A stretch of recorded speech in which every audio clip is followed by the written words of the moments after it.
This is the Detroit Sports Podcast Network. And welcome in, folks, to the 51st edition of Open Mic Night. I'm your host, Noah Tsaluki, and on today's episode, folks, we got some more Calvin Johnson drama. What did Calvin Johnson say next about the Detroit Lions? Well, we'll get to that in just a couple of minutes. Also, some Tiger talk. Matt Manning made his debut last week against the Los Angeles Angels. We'll break that down for you as well. And also, folks, for the first time since early February when I had Dave Burkett on, we have a guest. This week's guest is going to be Dan Hasty. That name might sound familiar to Tigers fans, Metro Detroit sports fans, all that, because Dan actually had his major league call-up as he got to call a Tigers game over a couple months ago when they played Oakland.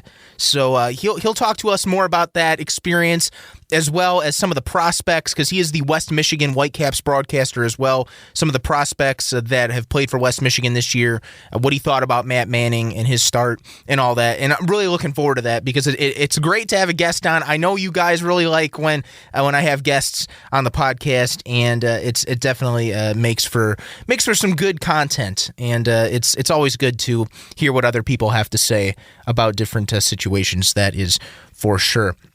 All right, so that's coming up a little bit later, but I want to start with Calvin Johnson. We've talked about him a lot the last couple months or so on the podcast. There's always some drama with Calvin, what he has to say. You know, the thing is, this is what is kind of upsetting me with the situation right now. Somebody is lying. Somebody is not telling the truth. You get the Lions that say, okay, well, Calvin, we're starting to, make amends. We're starting to get on the right track, better relationship. Then there's Calvin on the other hand, says, no, nothing has been made. There has been no progress. I'm at the point where I don't even know who to believe in this situation. I don't. I don't know if the situation is getting better or not. I think it's all about time heals wounds. Hopefully they can get this on the right track in the next month and a half before Calvin gets inducted into the Pro Football Hall of Fame in early August. It would be really sad if Calvin was bitter towards the Lions on the day of his Hall of Fame induction. That would just not be a good look for sure. But I did want to talk a little bit about what he said. So Calvin Johnson ended up going on the woodwardsports.com. And if you haven't checked out Woodward Sports, it's actually a really cool website. I watched some of their content. They're actually, they're pretty new. I believe it was Joey from 95.5, Channel 955 radio. I believe he stepped aside from Channel 955 and Mojo in the morning and all that, and he decided to start this Woodward Sports with, I think his name is Stick. He goes by Stick from Channel 955. I think both of them stepped away from 955 and founded the Woodward Sports Network. And they've gotten credentialed to the Detroit sports events, and they have Darren McCarty doing a show now. Sean Beligian is doing one. Joik Bell, it's Bell and Beligian, so both of them are doing a show. Darren McCarty is on there as well. So they're getting some pretty big names, and they have these 2-hour shows, and they live stream them, and it's pretty good. They have sponsors, and the video content is great. The audio, the graphics, I mean, it's all really cool. Check out Woodward Sports if you have not. It's up and coming, and what a great name too. Very fitting. Woodward, the main highway to downtown Detroit. So, anyways, Calvin was on Woodward Sports. They ended up getting him as a guest, and more drama in terms of, would they release? Calvin wanted to finish his career with another team, and apparently they did not release. The Lions did not release him.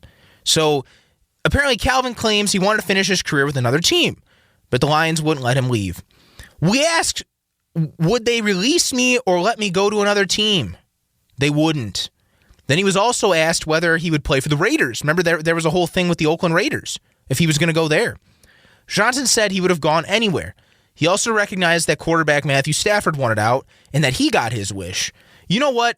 It sucked that they didn't let me go, but they let Matthew go. But hey, it is what it is. Wow.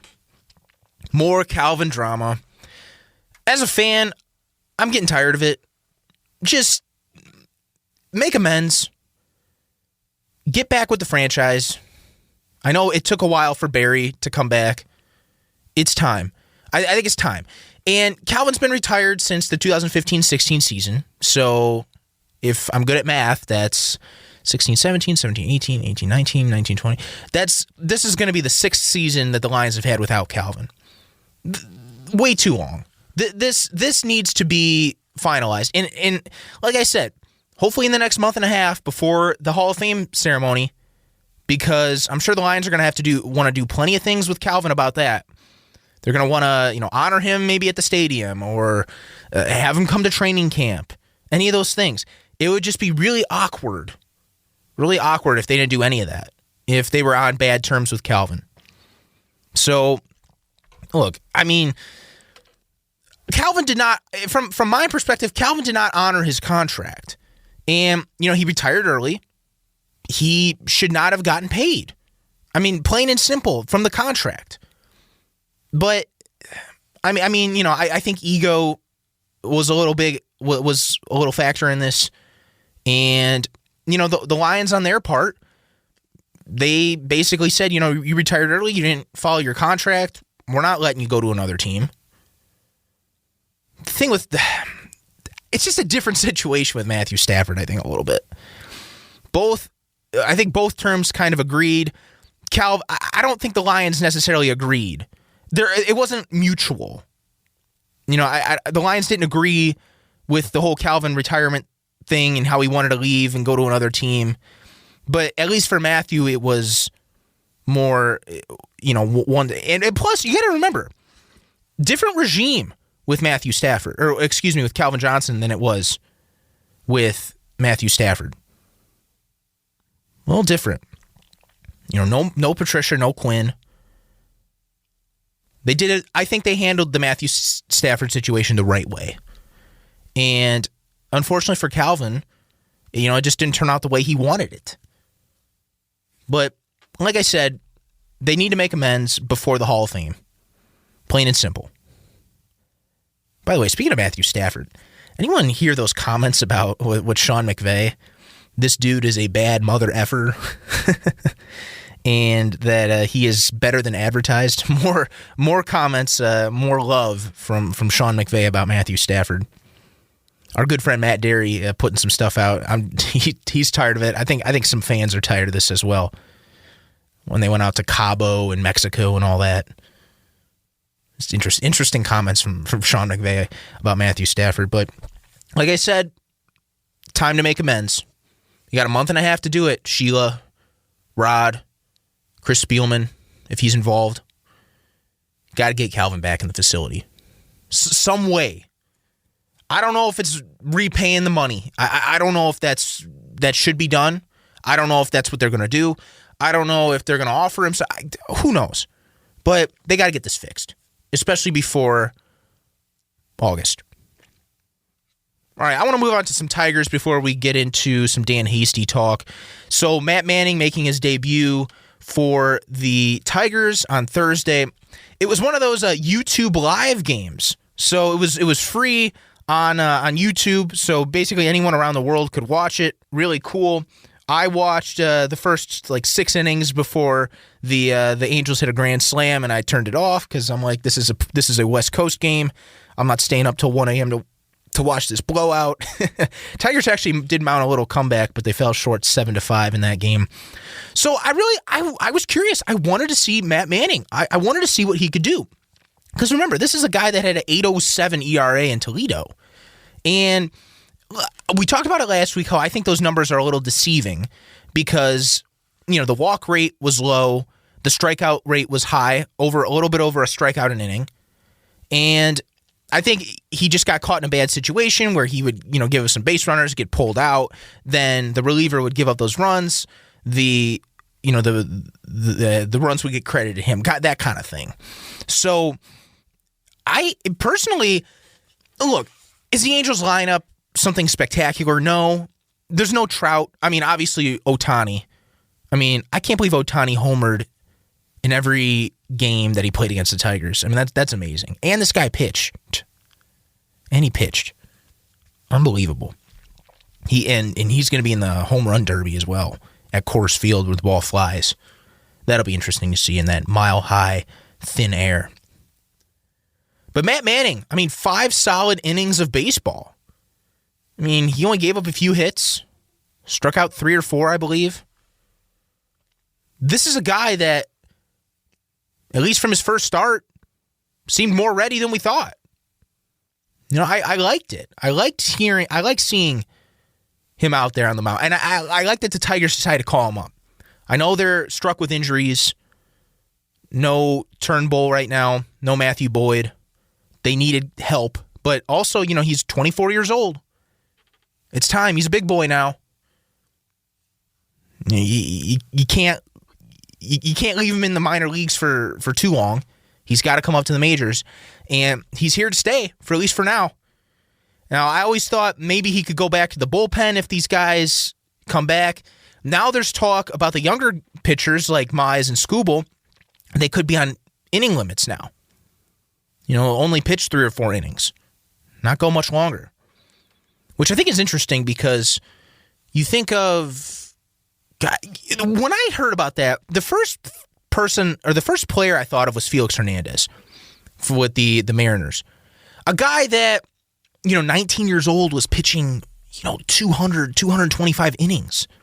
19 years old in the big leagues. Like, whoa. And look, Felix Hernandez, amazing player. This guy, pitched a no-hitter and all-stars and all that. But I think they just wore out his arm.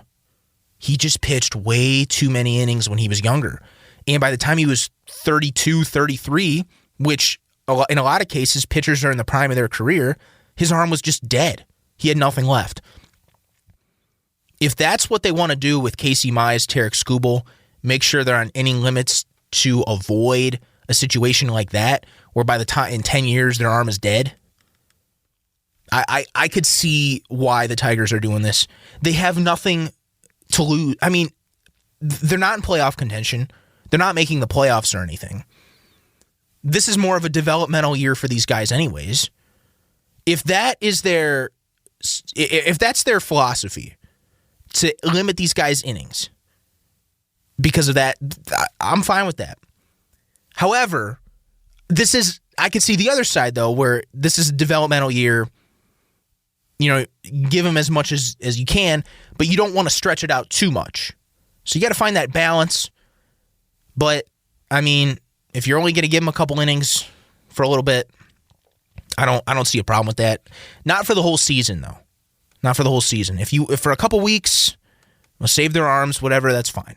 But not for the whole season. You gotta make sure that they get their work in.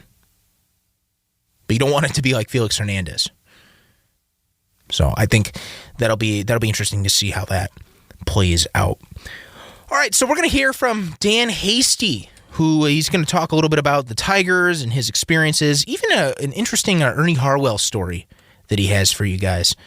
So here's my interview with Dan Hasty. And joining us now here on the Open Mic Night podcast is a special guest, Dan Hasty, the West Michigan Whitecaps broadcaster of the High-A Central, the new High-A Central, formerly the Midwest League, and also a Detroit Tigers fill-in announcer as well. Dan, thank you so much for joining us here. No, what's happening? Good to see you. Good to see you too. So I want to ask you, former West Michigan Whitecap Matt Manning made his major league debut last night for the Tigers in L.A., a 7-5 loss, but he actually looked pretty good on the mound. 5 innings, only 2 runs, 3 strikeouts as well. Well, what did you see from that start? And then also, what did you see from Matt when he was with West Michigan to really, make him the guy that he is in a top prospect?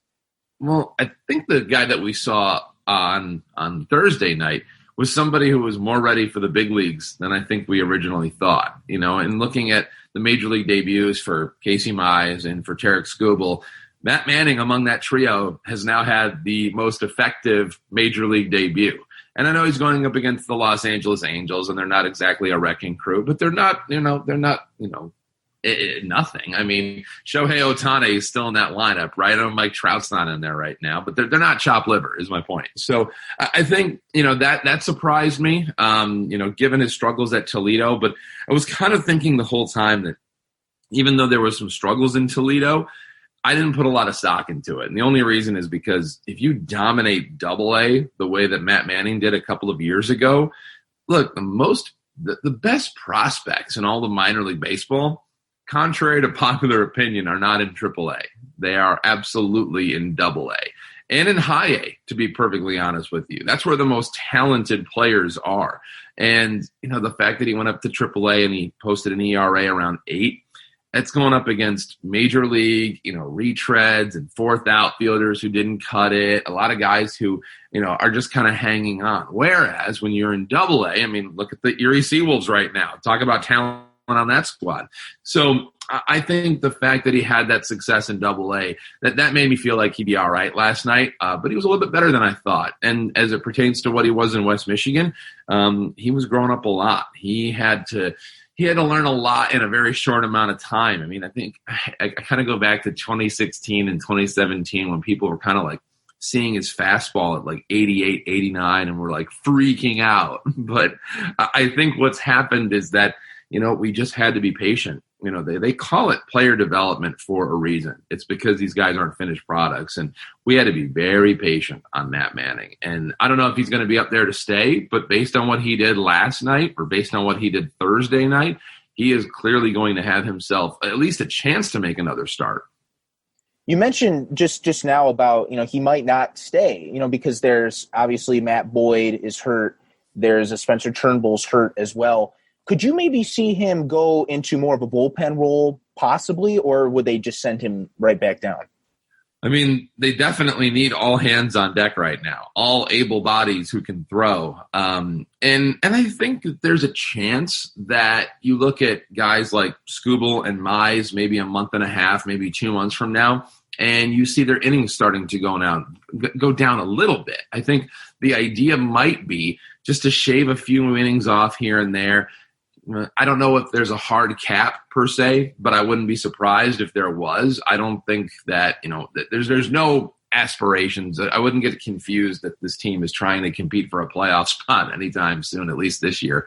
But I think the goal with Manning, the goal with Skubal is to get them to a certain point and then maybe consider shutting them down. And if that's the case, then you start to think, okay, well, does Matt Manning have a number? And I'm sure that they have talked about that. And if he's good enough to warrant that conversation, it's a conversation that they'll have in the next couple of weeks or months. So, yeah, I could see him in the bullpen. A.J. Hinch is not a traditional manager. And I love that about him. He doesn't stick to traditional roles on a team. He wants everybody on the offensive side to be able to play a number of different positions. He likes moving guys up and down and around the order. On the pitching side, he doesn't have a seventh inning guy. He doesn't have a setup guy. He doesn't have a closer. I think he loves to mix and match, and he loves to play matchups. And I think that's one reason that the Tigers have a much better record at this time, or at least a more optimistic outlook this time than they've had in previous seasons. Some other big prospects that have come through West Michigan at least this season. Spencer Torkelson, of course, the number 1 overall pick from last year, and Dylan Dingler, the big catcher from Ohio State. When I'm interning with Lake County right now, Dan, and I saw Spencer Torkelson hit that massive 440-foot home run a few weeks ago at West Michigan. But these guys, there's a lot of potential with them, and they have the Tigers are really staking on them for a big future. What did you see in them just before they got moved up to Double-A Erie that could make them superstars that they're supposed to be with the big league club? I saw a couple of big leaguers, and there's only a handful of times where you kind of look at the person sitting next to you and they just kind of get that look on their face like they just saw a ghost, or they just saw, like a surprise party they just walked into where they're just absolutely floored. That's always the look that I see when I'm looking at a big leaguer, where you look at the person next to you and they're just kind of like in shock. They don't know how to get the guy out. And, Spencer Torkelson more than likely would have ended the 2020 season playing in West Michigan. So in a way, we probably got robbed of a little bit of time with those guys, the Torkelsons and the Dinglers of the world. But the fact that they got them at all in 2021 is pretty cool. And I know it was only, 31 games for Torkelson, but I saw a young man with a lot of confidence, but not any cockiness.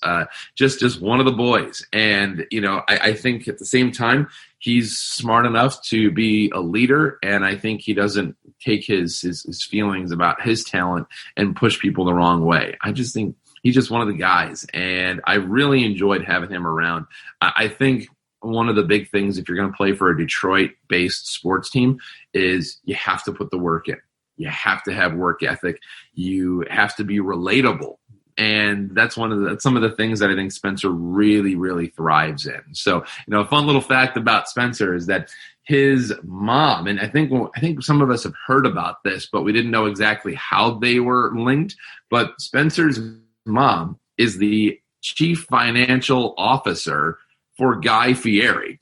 So we've actually gotten a chance to get to know Lori Torkelson through this whole process as well. And I just thought maybe that they were acquaintances. Maybe they just, were around one another. But it turns out that they're actually a lot tighter linked than people originally thought. But you know what? He's got that fun way about him. And so I don't know if that's something about being in that part of the country, but maybe he's just eating ridiculously good food all the time. But, he's a happy-go-lucky guy, but he knows how to turn it on when he needs to. And that's one of the things I liked most. And as for Dylan Dingler, he's a pro, and he's a big dude who's super athletic. He can hit the ball just as far as Torkelson can. And I think that's really, really exciting. I think, when the Tigers graduate Casey Mize and Tarek Skubal out of their top 100, if you're going to keep your farm system rated somewhere near that number 2 overall, where the Tigers were at the beginning of the season, you've got to supplement. You've got to take for those 2 guys who you just lost out of there, and you have to refill. Well, I think that they're going to be able to do that. I think the real pivot point will be, will Dylan Dingler become a top 100 prospect? It depends on how he hits at Erie now. I thought he was a slam dunk had he stayed in West Michigan. So I think that they're putting that on the table a little bit. I think they're risking that a little bit. But I think also the 3rd pick in the draft. I think those 2 guys are probably the best options for maybe replacing those 2 in the top 100. And then it keeps your farm system rated around some of the best in baseball. Throughout your career with West Michigan, you've called a lot of games with guys who have been called up to the big leagues. We just talked about Matt Manning, among other people, like Derek Hill. I believe he was a former West Michigan Whitecap as well. But you actually got a major league call up just a couple months ago with the Tigers. I talked about it when I hosted the podcast then, but what was it like getting that call? Something that you've been working for your entire life, to be a fill-in for Dan Dickerson on the radio, calling that Oakland game on the TV though at Comerica Park. But what was that experience like? I'm sure that was just amazing. Well, thank you. And look, that was decades in the making. A lot of people when they're young, that they see a potential job that they say, I want to be this when I grow up. When I was a 5-year-old kid, I actually wanted to be a garbage man. I thought that was the coolest job ever. And so thankfully that evolved from that point on. But I always knew that, listening to Ernie Harwell and realizing what he did for a living, it immediately was something that I fell in love with and realized. I think part of the reason was because I listened to somebody do such a great job with it in Ernie. And I only got a chance to listen to him towards the tail end of his career. But he was certainly revered by Tigers fans at the time that I got the most exposure to him. So I think that was the big thing. And so basically, I just had decided at one point that I was going to basically use my entire career as a passion project. And it was going to be with the goal of getting into that booth one day, even if it was for an hour, even if it was for a day, even if it was for a month, just to say you did it. That's just to say you did it one time. And so that was always the goal. And as you know, we are podcast brothers because I'll run my podcast, The Road to Detroit, and that's through the Tigers. And so, truth be told, I like doing podcasts. I think they're a lot of fun, but if it wasn't happening with the Tigers, I don't think I would have the energy to do it. I think it's a lot of work, and you understand how much work a podcast gets. I mean, if you want to do it, you can do it, but if you want to do it really well, it takes a little while. So so that was also part of the reason that, it just allowed me to keep a really great relationship with the Tigers. And I always kind of knew that if there was ever an opportunity or ever an opening, I was going to get that call, and I had to wait a couple of years for that to actually happen. So I remember I just finished a workout, and I saw my phone go off, and I saw it was the Tigers, and it was a Sunday afternoon. And I remember thinking to myself, they probably just want to talk about the podcast, so I'll call them later. And so anyways, then I got a text immediately saying, "Can you call me?" And I was thinking to myself, I was like, no. This isn't it. This isn't. Is this the call? Is this it? And so anyways, I said, yeah, let me call you in 5 minutes. And then I got another text saying, need to know if you can do Tigers in Oakland today from Comerica. Granted, the broadcast, the radio crews were not traveling yet at this particular time. But yeah, to get that text back, I can promise you it did not take me 5 minutes to call back the Tigers after I got that text. I want to ask you about some of the other things that you've done in your career as well. A lot of people in broadcasting these days, they talk about versatility, doing multiple sports. And I know your goal is to go, the Tigers route into baseball, but you've done some work with UD Mercy. You've done some other sports as well. So how does that versatility, doing all those other sports, help you with getting to your ultimate goal of doing baseball? Yeah, I mean, I think reps are important. I think being able to just simply be on the air, no matter what you're doing, if it's basketball, if it's football, if it's hockey, and I got a lot of respect for hockey broadcasters, by the way. But I think no matter if it's your preferred sport, I mean, look, I love baseball. And I will say this, I also love football. And basketball was something that I discovered a little bit later in my career. It wasn't until about 2016 or 2017 where I actually even got back into basketball. And it happened quickly. It happened really quickly. I was very grateful for that because I think in 2016, I was doing high school basketball. 2017, it ended up at Saginaw Valley, and in 2018, it went to Detroit Mercy. So it went from having not done it at all 3 years before to going up to Division I. So, and I think part of that is baseball related. I think having been able to do the Whitecaps and having been from Detroit, having grown up on the east side, I think that had a lot to do with it. But I just think you need to be on the air. I think you need to find ways to get reps. And I think you teach yourself different styles. I think you teach yourself different formats. And I think that allows you to kind of go through the scope of your opportunities. I think it gives you a chance to really explore what your talent looks like or what you need to work on, for example. I like the pace in all these different sports. I think they're all unique in their own ways. Baseball, I love the storytelling aspect of it. And this year more than ever, we have a lot of stories to tell. At least we certainly did a lot the first month of the season with guys like Torkelson and guys like Dingler. But in basketball, it's just so fast-paced, right? I mean, the only chance you really have to break down a play is after the bucket gets hit and the other team's walking the ball up the floor. So, I mean, that's your only real opportunity. So it's fast. You're like an auctioneer. But to answer your question, basically, I think it's really important to understand multiple areas of being on the air because eventually you're going to have a specialty. You're going to have a place that you want to go on air. But if you don't have background doing other things, I think you really lack. I think you really lack in a lot of different areas. And you got to find a way to get better in a bunch of different spots. So I think doing basketball, I think doing football, if baseball is your thing, I think is pretty imperative. Even if it's at the high school level, just find ways to continue to improve. And plus it just keeps you on the air more. So you get better because of that. I want to go back to West Michigan for a second with some of the other prospects. Obviously we hear about Torkelson, Dingler. We talked about them earlier. Matt Manning, Casey Mize, Scuba, all these guys in the farm system with the Tigers.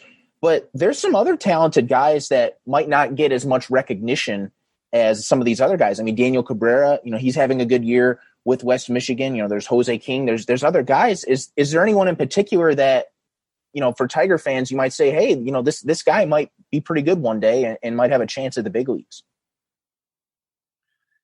Yeah, I mean, you look around the system, and I think, one of the people that I know has stood out, and we had a chance to talk to Kylie McDaniel of ESPN, and, we're always curious after they get drafted, who actually can move up the prospect ranks, who can find a way to do that, kind of like what Tarek Skubal did a couple of years ago. I think Gage Workman might be a guy like that. He's in Low A Lakeland. He was a 4th-round pick, a Spencer Torkelson college teammate at Arizona State. Gage Workman has always been known for having a lot of power in his bat and can play the infield. The one thing that I think we didn't expect was how fast he would be. He's already got nearly 20 stolen bases. He's on pace for a 30, 40, 50 stolen base season, but he's got a lot of ridiculous power to go along with it. Hasn't quite tapped into it yet, but I think what we didn't expect was his speed. So if he can hit for power the way we all think he can, and he runs better than we all thought, now we're talking about a really intriguing power-speed combo that I know the Tigers have kind of been lacking in their system for a while now. So Gage Workman, to me, is probably somebody who's going to move up the rankings a little bit. Final question for you, Dan. We're talking to Dan Hasty, the voice of the West Michigan Whitecaps. I did want to ask, you talk a lot about Ernie Harwell before and what an impact that he had on your broadcasting career and listening to him. I was reading about, you actually got a letter from him when you were younger. What was that like when you got that letter for him, and what was the whole story behind writing him? And I think it's really interesting. Yeah, I didn't write him. That's actually the first thing.